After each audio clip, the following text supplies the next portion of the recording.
and welcome to Finding Liberty, where we are finding freedom in everyday life. I'm your host, Liberty. Thank you so much for joining me today. I like talking about things that I find interesting.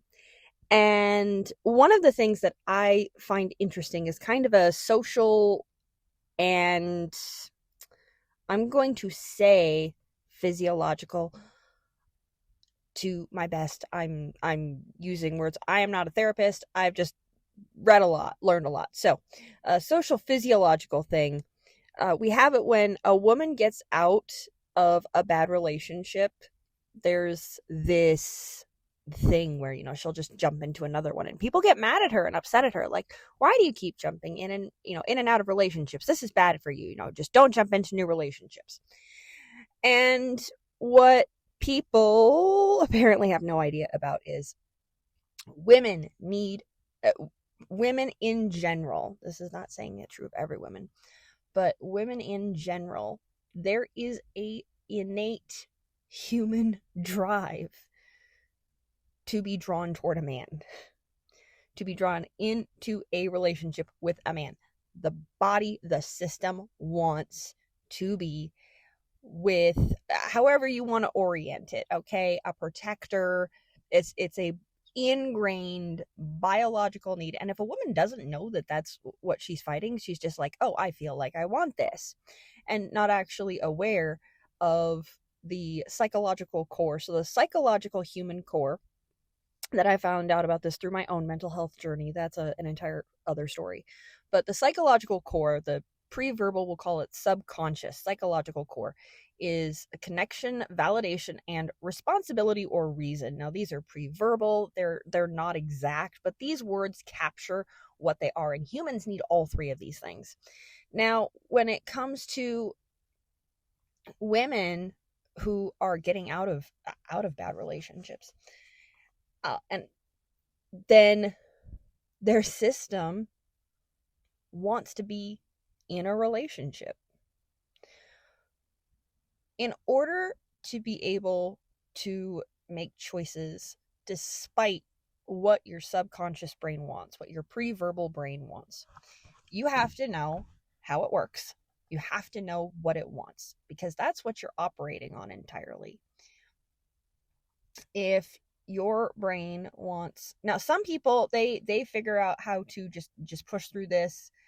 They've had enough with toxic connections in their life, so they will just cut toxic family members out and they will walk away, and then they end up feeling better for it. They've made space for better connection and validation and reason or responsibility in their life, and they just do it. But then you've got other people who try and they keep coming back to the toxic relationships. They keep coming back to the bad situations, and they don't know why. It's because every single person has this.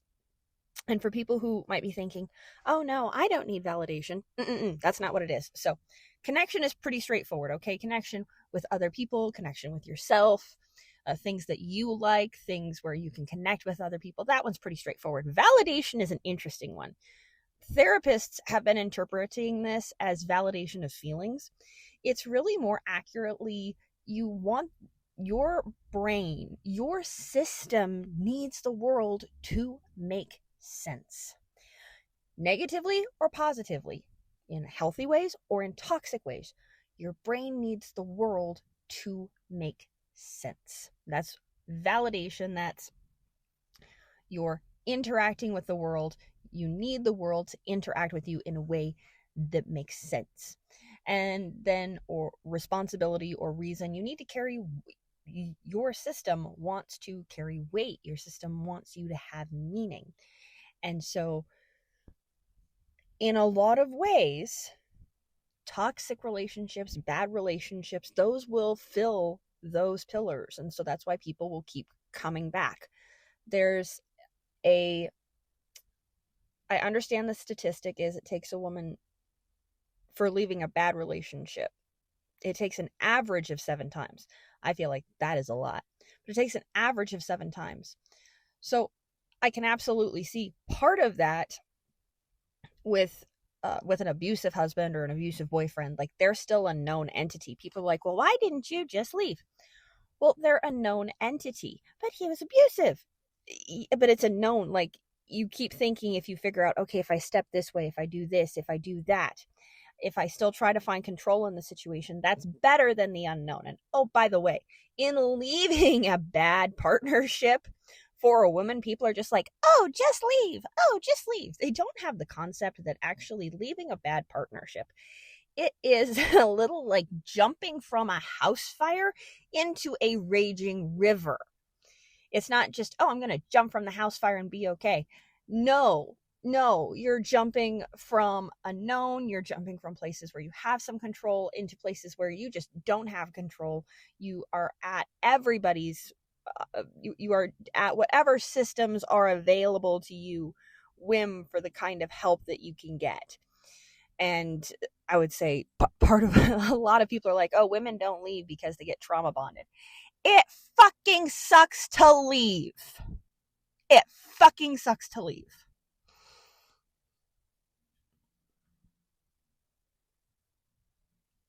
Some people are lucky enough to have family to help back them up.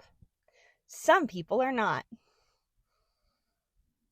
Leaving fucking sucks. Because you don't have your home base to work from. You don't have control of anything. You have to go in and you have to dig, and if you have kids, you have to dig while trying to figure out how you can be taking care of them. And by the way, everyone has expectations of you. It fucking sucks. I really don't ever want to hear a person again ever say, oh my gosh, why don't you just leave? Okay, for one, dude's a known entity. I'm not saying she shouldn't, okay? A woman, a husband who is actually abusive, a husband who is abusive, or a boyfriend who is abusive, I'm not saying she should stay. I'm saying I get why the frick she doesn't leave. I get that the guy feels safer. And for everyone else is like, oh no, there's people who will help you. Fuck that. Absolutely fuck that shit. That is dumb. That is absolutely freaking dumb. Oh, just go get a job and take care of your kids. That's hard to do with two fucking people. And then we get mad at single moms who are, meet a single mom and she's on the government dole. Meet a single mom and, she's on food stamps. And you're like, oh my gosh, she just had kids to get on food stamps. Like, okay, so you want her to leave. And you're like, oh, there will be help. A lot of that help is government help. And then you're going to get mad at her and look down on her for getting that government help? Fuck all of that. So I think I can't have this conversation in person, but I can have it here. I can say it here. That is absolutely stupid.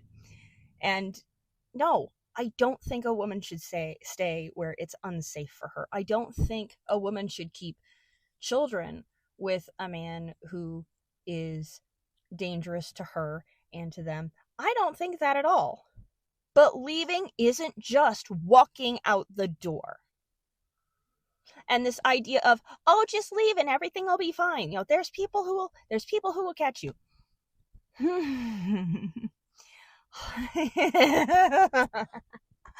Fuck that. Fuck all of that.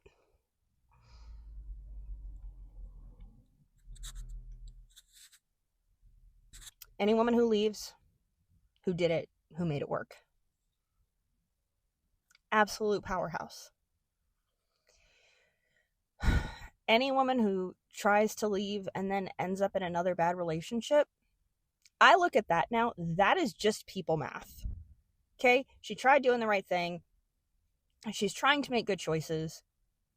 You have to realize choices that people make, they're making based on the information and the knowledge that they have and the stuff that they straight up have access to. One of the things that I remember seeing on the walls of schools was the poster, and the picture that they used was a whole bunch of pencils, but you are who you hang out with was essentially the message of the poster. Like, around a bunch of sharp pencils, you're going to be a sharp pencil. If you're around a bunch of dull pencils, you're going to be a dull pencil. And I've heard that over and over. It's like, you are the people you choose to hang out with. Sometimes the people that you want to hang out with, they just aren't available, or you just don't have access to them, or you don't have access to them right away. A person has to orient themselves so that they can be around the people who they want to be around. But that is still an uphill battle. Now, YouTube counts. I would say YouTube counts to a degree, but you still need the person. And that's the thing with what humans need, is we need regular connection and validation, and to see and feel that we carry a weight and that we are actually carrying it well. We need to know, we need the environment around us to reflect back to us that we are doing a good job. That's why it is absolutely devastating. It is starting, I think, to be more understood now that undercutting each other in families is a bad thing and is actually toxic and unhealthy. And that is starting to be more understood. I feel absolutely bad for the people who grew up with their siblings, and their parents just allowed the siblings to mistreat each other. Oh, he's just a boy. Oh, he's just teasing. My mom did not let that happen at all. And I thought she was crazy at the time. She was like, we were not allowed to joke to each other in a way that cut each other down. And I thought, like, Mom, everybody does it. Everybody makes these jokes. Well, now we come to a point where I'm an adult. My siblings are adults. And I didn't realize how big of a deal this was until I actually sat and thought about it. We're able to actually have very heavy discussions where sometimes we'll have to take a break. But when it comes to politics or religion or just different big topics, we're able to have those discussions incredibly respectfully. Why? Because our nervous systems, our entire systems, were already practiced, we're already taught in how to treat each other, in how to speak to each other, in how to regard each other. And cutting each other down, what that does is it wrecks connection. It's bad connection. It's toxic connection. It's bad validation. Like, you want to be connected to the people who are closest to you. I like the rule for me, this was how I wanted to do it. My rule for my family was always, the people you live with, it's like the people you live with, you don't want to tick them off. You also don't want them to mistreat them because you don't want that to come back at you. So with my kids, I was always orienting them towards, there's the general treat people how you want to be treated. And then whenever there was squabbles, I really didn't like it when I heard someone say, oh, if there was a squabble, we weren't supposed to squabble because that was against God. I'm like, that's really generic. It's like, okay, usually if there is a squabble, somebody actually started it. If I gloss over who started it, then they're not learning not to start stuff, just as the other person needs to learn how to address stuff. So without realizing it, because I didn't understand the connection, validation, responsibility framework at the time, without realizing it, I was setting my kids up so that they could be connected to each other, validate each other's presence and their existence in positive ways, which overall, I think that worked. I'm really happy with how it turned out. I have no complaints about my kids. They're kids, and I can work with them, and they're great, and I really appreciate them. But all of that, I'm trying to think of what my original point was. Yeah, I just think it's interesting that, women are so dumb for going from relationship to relationship, and I have no room for a relation, and oh, they're so terrible for that. They're so dumb. It's like, I don't have a relationship with a partner right now. I know exactly what I want. And so there is nobody there. And it is so hard on my system. I know different people are wired differently. Some people don't need a romantic relationship. I'm a romantic. I want one. My system wants one, and I'm looking forward to the day when that happens. It is absolutely miserable, but I'm not filling that slot. I know that I need connection, validation, and responsibility, and that really helps with a lot of what I'm doing since I'm aware of that framework. Everything I do, if I'm having hard days, I can orient towards that. So it's not just a blind, oh, I'm not feeling good, what should I do? One weird way of doing an example of how I handle validation is I would play Minecraft, because that was me making actions in a setting, and then the setting reflecting back to me what I did. Paint by number is doing the same thing. I don't know that I have the patience for trying to keep track of puzzle pieces, but I'm also finding that jewelry making has the same thing. So that is my new approach to mental health. Isn't just, oh, what can I do to feel better? I am looking specifically for, am I feeling like I need to talk to people? Am I feeling like the world does not make sense? I am not connecting to the world. What can I do so that I can feel safe, so that I can feel me doing something and have the world reflect it back to me? And then for responsibility and reason, like, how do I approach not just today, because I'm not in a position where I can do that. I can't just be thinking about my survival now. I have to be orienting toward, what do I want my life to look like? What kind of impact both do I want to have, and do I have to have, so that I can not only survive, but I can actually live well? So that's what I thought was interesting today. Thank you so much for joining me. I hope you have a fantastic day.